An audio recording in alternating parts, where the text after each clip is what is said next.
Yes, I think the basic role that a religion plays in these negotiations, particularly, as it does generally, is to draw people's attention. In this case, the leaders, the decision makers, the politicians, to awaken their conscience and bring their attention towards the ethical and moral issues involved in climate change.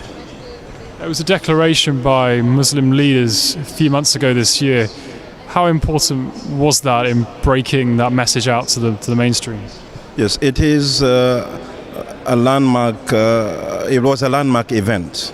It was a milestone in that it is addressed to at least 1.6 billion Muslims all over the world to wake up to the realities of climate change and to wake up to the realities and the facts of the teachings of our religion.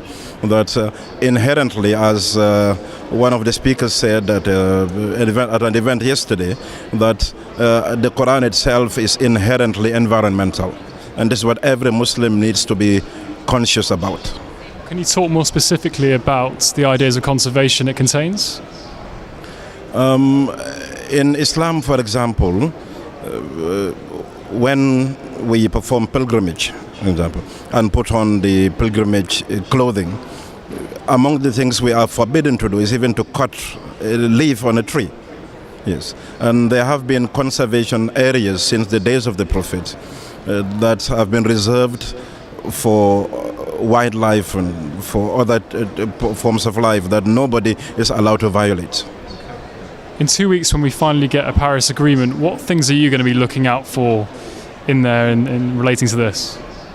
It is basically justice and compassion for the poorer and weaker nations of the world. For people who do not have much, but who suffer the most from the impacts of climate change. And what have you seen in some of the leaders' speeches over the last day or so on this? Do you think they will, match the rhetoric with action? Yes, what basically I have to say about that is one of our delegation leaders have said. They have been speaking very beautifully as preachers. What we need from them now is to continue and follow up their actions as believers. Thanks very much.